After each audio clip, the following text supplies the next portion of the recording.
Without good blocking, your team's not going anywhere. Cisco blocks cyber attacks for customers around the world, including the entire Fortune 100 and the NFL. Because when the game is on the line, and it's always on the line, the NFL relies on Cisco. On the Chargers, a lot of the same things you talked about on Wednesday, just getting more familiar with them. And so, be ready. A good day today here. Wrap things up tomorrow. Be ready to go on Sunday. Special teams focus today in the stadium? Yeah, focus on everything. Yeah. What's the in terms of working in the stadium? Why go there? Is it a field-related thing or more? Yeah, that's where we're going to play. Let's take a look at it. Does that help with getting a new kicker on the practice squad? Does it help to give him time in there, or would you get that anyway? Yeah, I don't know if you practice somewhere for one person. I think that's honestly a stretch. So, they haven't been in there in a few weeks, so. With the understanding that the week isn't over yet, how would you assess the work of the quarterbacks over the course of the week in practice? Yeah, I think the preparation's been good. I mean, see what happens on Sunday. That's always the test. So, but yeah, putting time preparation. I think everybody's trying to do that across the board, every position, and we'll see how it goes on Sunday. What have you seen from Bill Belichick this week in practice? Yeah, I mean, he's pretty consistent. Just about what it's been all year. It's pretty even keeled. Not a lot of roller coaster with him. On Wednesday, you said you were prepared to make an announcement about the quarterback position. Are you prepared now to make an announcement? Yeah, I'm not going to announce starters. I think we've talked about that plenty of times. At any position.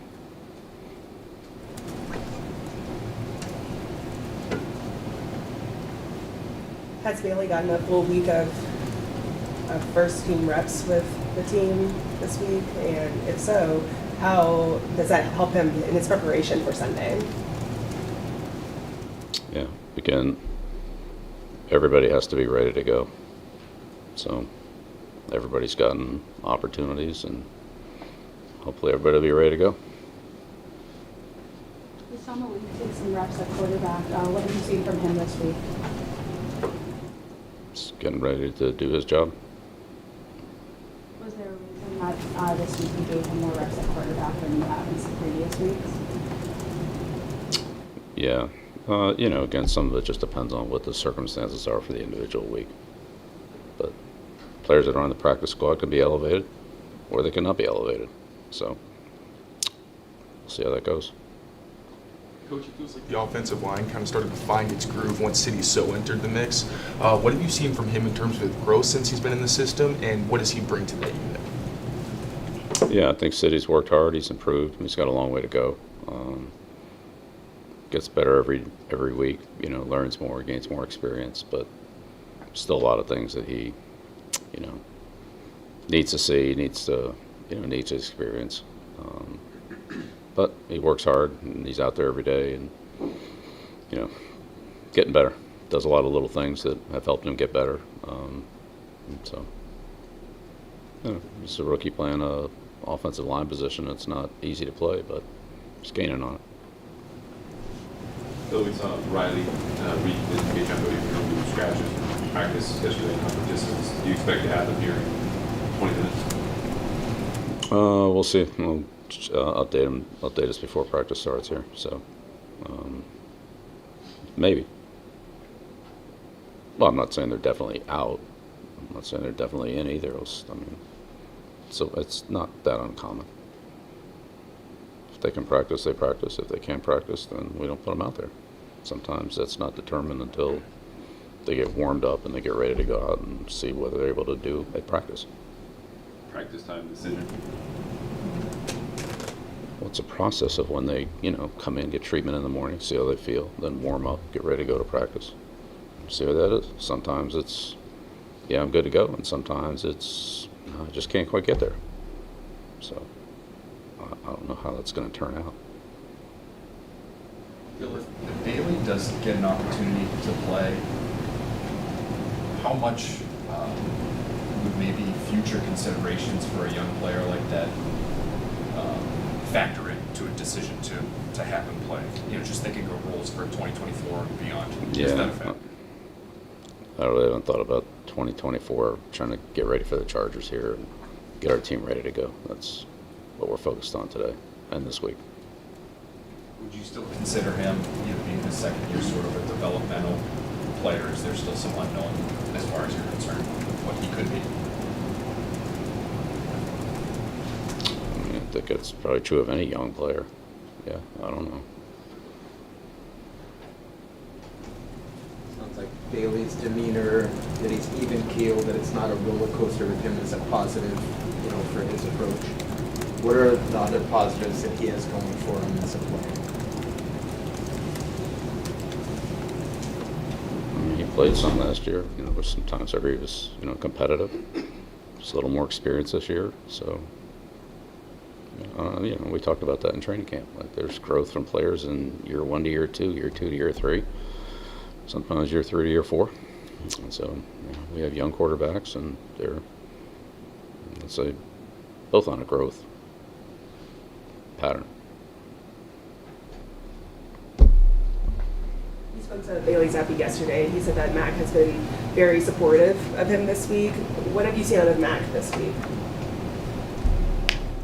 Yeah, what I just said. Everybody's trying to get ready to go, understand the game plan, get ready to play, and play their role when they get called on. I think that's what everybody on the team does, hopefully. Bill, a lot of kickers in this league who've enjoyed very successful careers struggle early. Even Adam and Steven had some hiccups early in their careers here as two great kickers. I know each has his own story, but from your experience, what was it that allowed, you know, those guys, from what you saw as you look around the league, to overcome some of those early problems and establish consistency? Yeah, I think you'd have to talk to those guys individually, Bob. But yeah, there's plenty of examples of that throughout the league.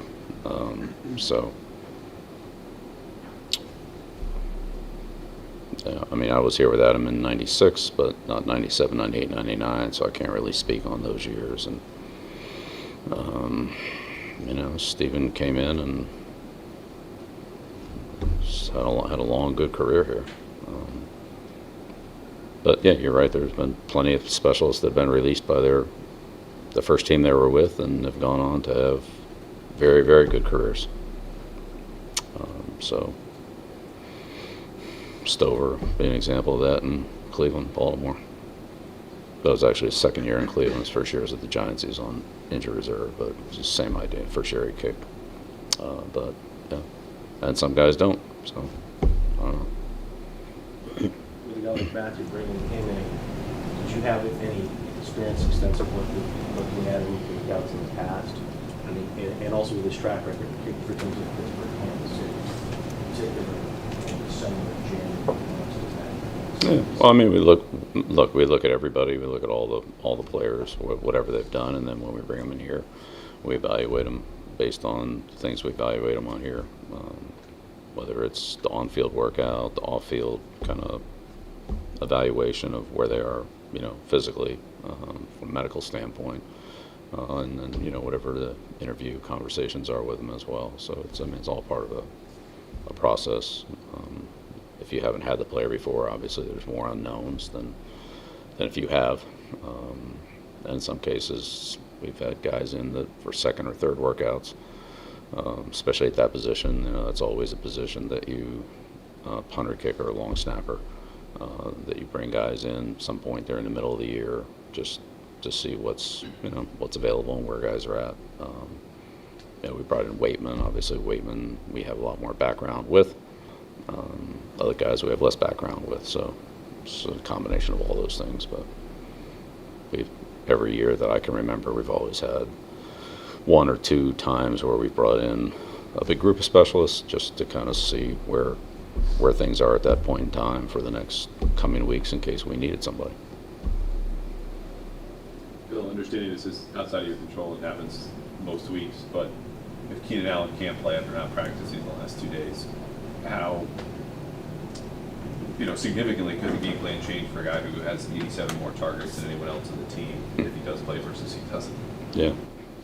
Yeah. Well, I mean, look, that's always a possibility. Like we deal with that. That's potential every week. Guy go out there in the first play and not be able to play the rest of the game. So you never know when that's going to happen. So there are times when guys aren't in there for whatever reason, equipment or whatever it happens to be, and so then we would make whatever the matchups are, whatever adjustments are, then we would make if he's not in there. Sometimes they change what they do. So it might be a different personnel group. I mean, you don't have to substitute a receiver with a receiver. Sometimes you can put a tight end in there. It's a team that has multiple tight ends, or they could not, or they could put another receiver in there. So if there's not a lot of history of what they do in those situations, then you have to be ready, for what maybe a couple things it could be. So if they want to rest him this week, be all right with us. Coach, what's most about Kellen Moore's scheme? It seems like he does a good job putting his guys in position to succeed and helping them get open. Yeah, well, I think Coach Moore is, kind of a West Coast background. We saw him in Dallas, and the offense they ran down there. How much it was him, how was McCarthy, but I think they there's a little bit of both anyway, and so it looks like that's. Primarily this looks like a West Coast-based passing game. Good quarterback and good receivers and good back. So, not similar to what they did in Dallas, but there are similarities to what they did in Dallas. A similar scheme. Bill, we heard about Lawrence guys bringing an elf on the shelf into the locker room. Does he have you even looking for it in the locker room? I got everybody hunting for the elf. All right. Great. All right. Thank you.